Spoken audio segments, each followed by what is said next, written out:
Movie അടിപൊളി.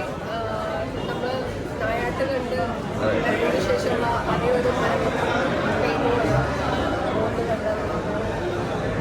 വളരെ experienced ആയിട്ടുള്ള പുതിയതായിട്ട് ജോലി ചെയ്ത അവരുടെ ലൈഫിൽ വരുന്ന ആ ഒരു ഭയങ്കര ആഘോഷിക്കുകയാണ്.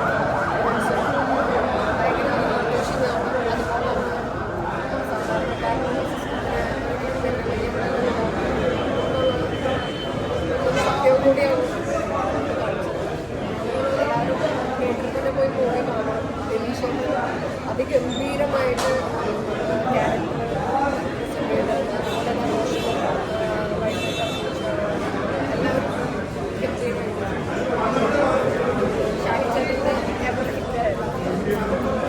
റോന്ത് എങ്ങനെയുണ്ടായിരുന്നു? ഷഹീദ പോലീസ് സ്റ്റോറീസ് എല്ലാം വളരെ ഡിഫറെൻ്റ് ആയിട്ടുള്ള നമുക്ക് പരിചിതമല്ലാത്ത പോലീസ് കഥകളാണ് പറഞ്ഞിട്ടുള്ളത്. അതേപോലെ തന്നെ നമുക്ക് അത്ര പരിചിതമല്ലാത്ത ഒരു ആസ്പെക്റ്റ് പറയുന്ന ഒരു സിനിമയാണ്. ഇപ്പോൾ എന്ത് ആഘോഷം വന്നാലും ഒക്കെ നമ്മൾ ഏറ്റവും സെക്യൂർഡ് ആയിട്ട് നമ്മുടെ ഫാമിലിയുടെ ഒപ്പം ആഘോഷിക്കുമ്പോൾ എല്ലാ ആഘോഷങ്ങളും നഷ്ടപ്പെട്ട് പല സങ്കീർണതകളിലൂടെ പോകേണ്ടി വരുന്ന പോലീസുകാരെ കഥ പറയുന്ന സിനിമയാണ്. ഷഹീദ സിനിമകൾ കണ്ടിട്ട് സത്യമായിട്ട് നെഞ്ചുവേലെടുക്കുന്ന അവസ്ഥയാണ്. കരുതിയിരിക്കണം ആളുടെ സിനിമ കാണുമ്പോൾ വളരെ ടച്ച് ചെയ്തൊരു സിനിമയാണ്. ആക്ടിംഗ് ഒക്കെ ആർട്ടിസ്റ്റുകളൊക്കെ എങ്ങനെയുണ്ടായിരുന്നു?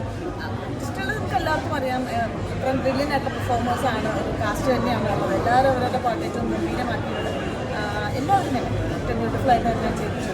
വളരെ ടച്ചിങ് ആയിട്ടുള്ള ഒരു കമ്പിങ് ആയിട്ടുള്ള പോലീസ് സ്റ്റോറിയാണ്. എല്ലാവരും തിയേറ്ററിൽ തന്നെ വന്ന സിനിമ കാണുന്നത് ആക്ഷനെയാണ്.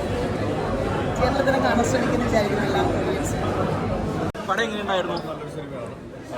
ഷാഹി എന്നുള്ള വ്യക്തിയായിട്ടും സമുദായം നമ്മൾ നിരാശപ്പെടുത്തില്ല. ഹൃദയത്തിൽ ഏറ്റവും ഒരു സിനിമ കൊണ്ടുകയും അത് അവരെല്ലാം കൊണ്ടും അല്ലെങ്കിൽ കഥാപാത്രങ്ങളുടെ പ്രത്യേകതകളുമുണ്ട്. പ്രത്യേകത എന്ന് പറഞ്ഞാൽ സാധാരണ മനുഷ്യരാണ് പോലീസുകാരും എന്നുള്ളത് വളരെ വ്യക്തമായിട്ട് തരുന്ന ഒരു ഇമോഷണൽ ഒരു ഡ്രാമ ത്രില്ലും ഒക്കെയുള്ളൊരു സിനിമ കൂടിയാണ്.